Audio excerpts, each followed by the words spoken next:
आप सभी को मेरा मैत्रीपूर्ण नमो बुद्धाय जय भीम। मैं आप सभी का स्वागत करता हूँ अपने इस यूट्यूब चैनल में जिसका नाम है कदम बुद्ध के धम्म की ओर। और मैंने इससे पहले दो वीडियोज़ शूट किए, लेकिन मुझे ऐसा लगा कि आज जो संविधान दिवस है तो उसके उपलक्ष्य में कुछ चीज़ें आपके सामने रखनी चाहिए। सबसे पहले तो मैं सभी जो हमारे देशवासी है, भारत देश के नागरिक हैं, जो इस संसार में जहाँ कहाँ भी रहते होंगे, तो उनको भारतीय संविधान दिवस के इस 74 साल पूरे होने के उपलक्ष्य में मैं बधाई देता हूँ। हमारे देश को भारतीय संविधान, हमारा जो संविधान है, जो देश का पवित्र ऐसा ग्रंथ है जिससे हमारा देश विकसित हो रहा है, वह ऐसा ही फूले फले और हमारे देश की अच्छी प्रगति हो, सभी देशों के हमारे देश के नागरिकों की उन्नति हो, ऐसी आशा करता हूँ। और कुछ बातें आपके सामने रखने की कोशिश करता हूँ। आशा करता हूँ कि आप सब लोग स्वस्थ होंगे।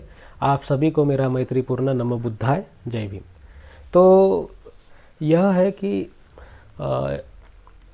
संविधान की निर्मिति किस तरह से होती है। संविधान की निर्मिति का कारण क्या होता है कि एक व्यक्ति का जो है ना, कोई भी समाज में समाज व्यक्तियों का बन के मिल के समाज होता है, तो उस समाज में कुछ अलग अलग प्रकार की विचारधाराएं होती है। जैसे भारत में तो भाषा भी अलग अलग है, प्रांत अलग अलग है। इस खंडप्राय देश में, इतने बड़े देश में लोगों की जो पहचान है, तो उसके धर्म जो होते हैं, जातियाँ जो है, समाज है, तो हमारा देश अनेक हज़ारों जातियों में, धर्म में बटा हुआ देश है।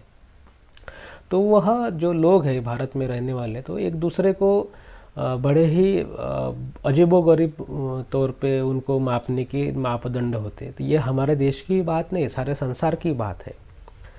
तो इस यानी हर व्यक्ति अपने मान्यताओं के अनुसार दूसरे व्यक्ति को जांचता है, परखता है, और दूसरे व्यक्ति को प्रेरित करता है कि वह जो है ना, उसकी खुद की विचारधारा छोड़ के अपनी विचारधारा स्वीकार करे। तभी जाके उनमें कुछ बात बन सकती है, संबंध बढ़ सकता है। तो इन्हीं विचारधाराओं के कारण कुछ लोग सक्षम बनते हैं, उनको कुछ लोग अक्षम रहते हैं, तो वह क्या करते हैं, गुलामी निर्माण होती। कोई भी सधन व्यक्ति जो है, संपन्न व्यक्ति जो होता है, तो वो जो कमज़ोर व्यक्ति है उसके ऊपर सत्ता निर्माण करने की कोशिश करता है। तो यही जो काम है ना, भारत में ही नहीं बाकी देशों में भी हुआ है। तो यह जो स्वार्थता है, यह जो लोभ है, द्वेष है, आलस है ना, एक लोभ, लालसा जो होती है, आसक्ति है, उसके कारण एक व्यक्ति और दूसरे व्यक्ति में अंतर निर्माण हो चला है, बढ़ रहा है। हालांकि हर व्यक्ति की जो विचारधारा, जिसकी जो विचारधारा है, धर्म से प्रेरित होती है। तो अगर धर्म से प्रेरित है तो उसकी विचारधारा जो है ना, लोगों के प्रति अनूठी होनी चाहिए, लोगों के प्रति सजगतापूर्ण होनी चाहिए, हर व्यक्ति के प्रति जो है ना समान होनी चाहिए। पर ऐसी होती हुई दिखती नहीं, तो वो फिर अन्याय, अनजस्टिस निर्माण होता है, असमानता निर्माण होती है। तो ये असमानता दूर होनी चाहिए। सभी जो लोग होते हैं उनको कुछ अधिकार प्राप्त होते हैं, जन्म से ही जीवन जीने का अधिकार प्राप्त होता है, रोजगार का अधिकार प्राप्त होता है ना, अपने विचार व्यक्त करने का अधिकार प्राप्त होता है, जिसे हम स्वातंत्र्य, समता, न्याय, बंधुता, जो हमारे भारत के संविधान के भी चतुर्सूत्री है।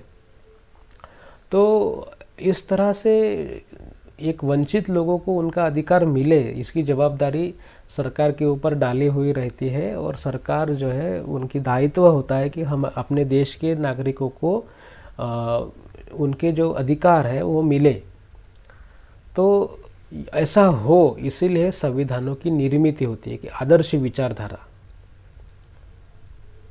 नहीं तो हमारी विचारधारा रहती है कि आपका अगर कुछ आपको समस्याएं हो तो आप तो भाई पूजा अर्चा करो, ईश्वर का आह्वान करो, तब जाके आपका कुछ हो सकता है, नहीं तो कुछ नहीं हो सकता।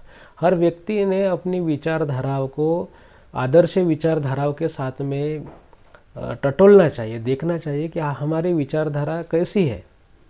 जब मैं एक बुद्धिस्ट हूँ तो मैं अपनी विचारधारा जो है एक आदर्श विचारधाराओं के साथ में जब टटोलता हूँ तो मुझे दिखता है कि हाँ, मैं तो सभी व्यक्तियों को आदमी, एक इंसान करके मानता हूँ। जैसे हमारा देश कहता है भारत मेरा देश है, सभी भारतीय मेरे भाई बहन है, तो मेरा धम्म भी तो यही कहता है, बुद्ध भी तो यही कहते हैं कि सभी संसार के जो लोग हैं वो समान है और उनको जीवन जीने का पूरा अधिकार है। भाई वो विचारधारा से किसी भी धर्म के हो, तो यह विचार जो है बुद्ध ने किया है, तो बुद्ध का विचार जो है वो सर्वश्रेष्ठ सिद्ध होता है। आपने भी अपने विचार ऐसे आदर्श विचारों के साथ टटोलने चाहिए। आपको ऐसे नहीं लगता है ना, इसीलिए संविधान की ज़रूरत महसूस होती है। आप अगर दूसरे व्यक्ति को उसके धर्म के कारण अगर ऊंचा नीचा समझते हैं तो उसके मन में तो आपके प्रति एक शासकता निर्माण होती है कि अरे भाई ये मुझे क्या खा डालेगा, कि मेरे ऊपर कुछ प्रतिबंध तो नहीं लगाएगा, मुझे जीवन जीने देगा कि नहीं देगा। इसी अनिश्चितता के कारण जो है ना देश में अराजकताएं निर्माण होती है। हमारा देश गुलाम जो है बार बार जो हुआ तो उसी के कारण हुआ। हम हमारे देश के लोगों के साथ ही कैसे बुरा बर्ताव करते आए हैं। जो अस्पृश्य कहे गए जो है शेड्यूल कास्ट के लोग, तो उनको तो इंसान ही नहीं समझा जाता था, तो है कि नहीं, इंसान ही नहीं समझते थे। उनके छाव भी लेना जो है ना एक अपशकुन समझा जाता था, उनको जीवन जीने का ही अधिकार नहीं था। तो ऐसे हाशियों पे बैठे हुए जो समाज है उनको उन्नति का मार्ग प्रशस्त हो, इसीलिए जो एक व्यक्तियों के बीच का जो अंतर है ना वो कम हो, विश्वास पैदा हो, इसलिए संविधान की ज़रूरत होती है। नहीं तो आपका अगर धर्म ही आपके और दूसरे व्यक्तियों के बीच में समानता उत्पन्न कराने के लिए अगर अग्रसर होता तो संविधान की ज़रूरत ही नहीं होती। धर्म यह जो बाब है ना, वो जो बात है, धर्म जो है एक जो चीज़ है वो कभी व्यक्तियों के बीच में समानता निर्माण नहीं करती। इसीलिए जो आप सार्वजनिक पद में जब आते हैं, ग्रहण करते हैं, तो आप भले ही मन से किसी भी धर्म के हो, लेकिन आपके कार्य के करने की जो प्रेरणा है, जो आपके कार्य करने की दिशा निर्देश जो है ना, वो संविधान में निहित होते हैं कि आपको किस तरह से काम करना है, किस तरह से आपके अधिकारों का उपयोग करना है। लेकिन होता यही है कि हमारा जो अंतर्मन जो है वो हमारे जो दकियानुसी जो विचार है उससे ओतप्रोत भरा होता है। इसीलिए हम अच्छे जो हमारा एक संविधानिक जो दायित्व होता है उसको हम भूल के जो है हमारे ही विचारों के अनुसार चलने की कोशिश करते हैं। और इसी तरह से हमारे देश में भी होते हुए हमें हर समय दिखता है। तो ये जो संविधान जो आता है, जो सबके बातें करता है, सबके लिए, देखिए ना, मैं उदाहरण के तौर पे बताना चाहूँगा कि किसी के धर्म में जो है महिलाओं के लिए, पुरुषों के लिए घटस्फोट जो होते शादी के बाद में, तलाक, डाइवर्स जो कहते हैं, तो वो उसकी मान्यता ही नहीं रहती। तो क्या हमारे ऊपर हो रहा अन्याय अगर ऐसे ही सहन करते रहे तो परिवार बिखर जाते हैं, उनकी मानसिकताएं बिखर जाती है और न चाहते हुए भी फिर खुदकुशी होती है, सुसाइड होते हैं और खून होते हैं, ऐसे चीज़ें बढ़ती है ना। तो व्यक्ति के ऊपर अन्याय होता है तो उसने कहाँ आवाज़ उठानी चाहिए। तो इस आवाज़ उठाने के लिए संविधान आपको मदद करता है कि भाई संवैधानिक तरतूदें हैं, आपके साथ में संवैधानिक नियम है। कोई दूसरे धर्म का व्यक्ति, दूसरे धर्म के व्यक्ति, दोनों में अगर प्रेम होता है तो शादी करने के लिए उनके जो धर्म है उनको अनुमति नहीं देते, तब उनको मिलाने का काम हमारा देश का संविधान करता है। अगर कोई व्यक्ति अस्पृश्य समझा गया है तो उनको तो जीने का अधिकार ही नहीं माना जाता। लेकिन उनको भी जो है ना मुख्य प्रवाह में लाके उनको रोजगार दिलाने का और ऊंचा ऊंचा ओहदा दिलाने का, समाज में मान सम्मान निर्माण करने का, प्राप्त करने का जो अधिकार है वो भारतीय संविधान देता है, कोई दूसरी चीज़ नहीं देती। महिलाओं के लिए वोटिंग का अधिकार, रोजगार का अधिकार, उनके लिए प्रसव का अधिकार संविधान ने दिया है, ना ही किसी धर्म ने दिया है। धर्म तो महिलाओं को नर्क का द्वार मानती है। तो ऐसे चीज़ें जो है संविधान ने हमें दी है, तो हमें उसकी रक्षा भी ज़रूर करनी चाहिए, क्योंकि भलाई आप किसी भी धर्म के क्यों ना हो, लेकिन अगर आपके ऊपर अन्याय होता है, आपके घर में चोरी होती है, तो आप मंदिर में थोड़ी जाते हैं रिपोर्ट लिखाने के लिए। आप अगर आपकी तबीयत खराब हो गई तो आप मंदिर में थोड़ी जाते हैं, आप अस्पताल में जाते हैं। आप अगर गरीब हो तो आपका कम पैसे में इलाज करने की जो व्यवस्था है, जो दायित्व दिया गया है, तो संविधान ने सरकार के ऊपर डाला है। नहीं तो किस तरह से अपनी वाली व्यवस्थाएं हो सकती है, क्या अवस्था होंगी अपनी वाली, तो यह हम समझ सकते हैं। तो यह बहुत सी चीज़ें हैं जिसके कारण हमें संविधान की रक्षा करना और संविधान को मानना जरूरी होता है। आप किसी भी धर्म के हो, आपके धर्म के विरुद्ध संविधान कभी नहीं जाता। संविधान कहता है कि हर व्यक्ति का अधिकार है कि वो किसी धर्म का हो, वो अपने वैयक्तिक जीवन में उसका पालन कर सकता है, लेकिन सामूहिक जीवन में उसने संवैधानिक तत्वों का ही पालन करना चाहिए। हर व्यक्ति को समान उसने समझना चाहिए। हमारे देश का नागरिक है तो सबको समान उसने एक जो वागणूक होती है, जो व्यवहार होता है, वो करना चाहिए। जब हम एक राजनीतिक या कोई संवैधानिक पद ग्रहण करते हैं तो लोक प्रतिनिधि होते हैं हम, तो सभी लोगों के प्रतिनिधि होने के कारण सभी लोगों के उन्नति का विचार हमें करना होता है, ये संविधान हमें बताता है। तो इस संविधान की रक्षा करने के लिए हर व्यक्ति का दायित्व होता है, हर भारतवासियों का दायित्व होता है कि भाई ये हमें वैयक्तिक संरक्षक है। वो संविधान जो है ना आपका, हम सबका वैयक्तिक संरक्षक है, हर व्यक्ति को सुरक्षा प्रदान करता है। तो क्या हमारा दायित्व नहीं है संविधान की रक्षा करना? हम सबका दायित्व है कि संविधान की रक्षा करें, उसको समझे और उसकी रक्षा करें। आज हम देखते हैं कि सरकार जो है सरकारी कार्यों से मुंह मोड़ रही है। जो उनका कल्याणकारी जो कार्य होता है, सरकार का काम ही होता है कि लोग देश का विकास करे और कल्याणकारी योजनाओं को लागू करे। लेकिन हम क्या कर रहे हैं कि हम दूसरों को बता रहे हैं कि भाई आप लोगों का कल्याण करिए करके। कोई कारपोरेट हो गया तो उनको बताते हैं कि आप ये करिए, पेड़ लगाइए, लोगों की मदद करिए, रोजगार दीजिए, ऐसा करिए, वो करिए। वो तो जब हमारे पास में कुछ है ही नहीं तब हम ऐसा बोलते हैं। तो हम हमारी जवाबदारी जो है ना दूसरों के ऊपर डालने की जो कोशिश कर रहे हैं, तो उनको ये असंवैधानिक कार्य होता है। तो इसीलिए इन सभी चीज़ों की जो बात है वो हमें आज के दिन हमें देखना होता है भारतीय नागरिकों के, क्योंकि we the people of India है ना, हम भारत के लोग। भारत का संविधान ने हम खुद के लिए बनाया है, तो हमें उस संविधान की रक्षा करने के लिए खुद ही खड़ा रहना होगा, ताकि जो संवैधानिक कर्तव्य है जो सबके लिए एक ऐसी व्यवस्था बने देश में कि हर व्यक्ति एक सुकून की सांस ले सके, उसके मन में डर ना हो। हर व्यक्ति, हर जो नव तरुण होता है, तो उसको ऐसा लगे कि रोजगार के साधन हो या किसी बिजनेस के जो साधन हो, है ना, संधि हो, तो वो उसको मिले, है कि नहीं।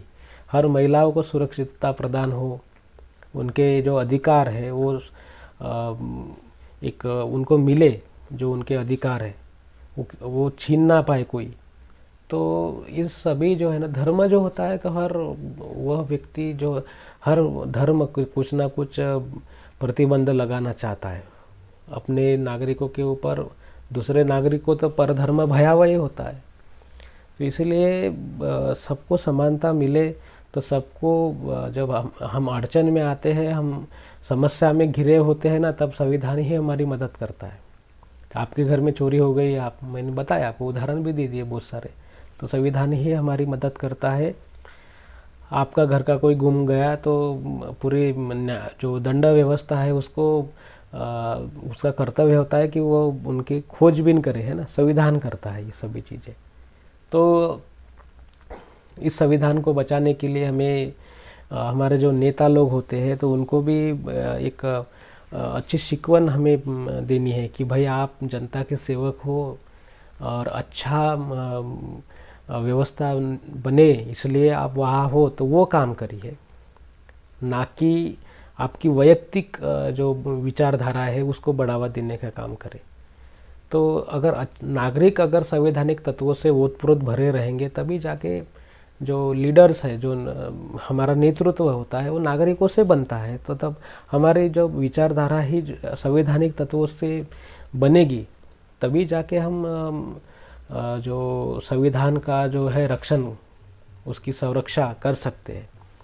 तो स्वतंत्रता, न्याय, बंधुता, यह जो चीज़ें हैं, तो ये सभी चीज़ें हमें हमारे मन में, हमारे विचारों में हमें निर्माण करनी चाहिए। हर व्यक्ति को, हर स्कूल का दायित्व होता है, हर व्यक्ति का दायित्व होता है कि संवैधानिक तत्वों को हम लोगों के मन में उतारें, उनको प्रेरित करें कि हम अपना संविधान जो है ना, वो किसी धर्म विशेष के या लोगों के विशेष के लिए नहीं है, वो पूरे देश के लिए है।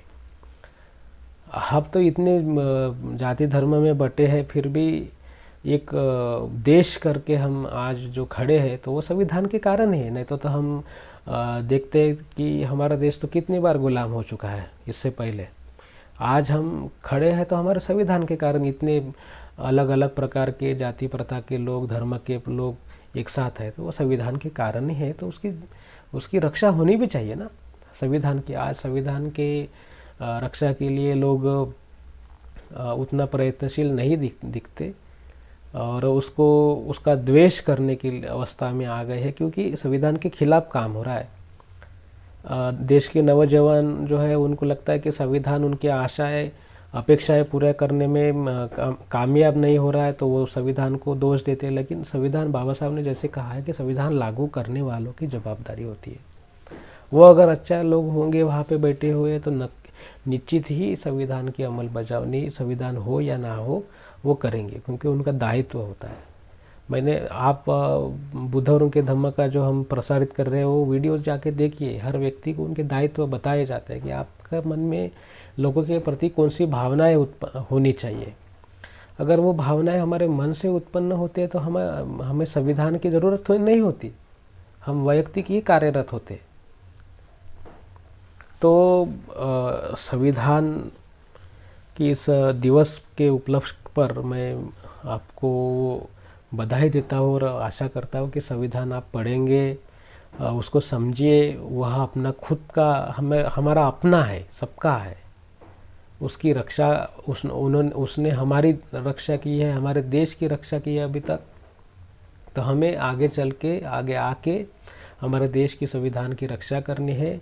जो संवैधानिक व्यक्ति होगा, उसी के हाथ में हमें देश की बागडोर, हमारे राज्य की बागडोर, हमारे गांव की बागडोर उसी व्यक्ति के हाथ में देनी चाहिए, जो सबके बारे में सोचता है, एक व्यक्ति समझकर हर व्यक्ति का सम्मान करता है ना। ऐसे व्यक्ति के हाथ में ही हमें हमारी जो कुछ भी, यानी सार्वजनिक जो जवाबदारी होती है, वो देनी चाहिए।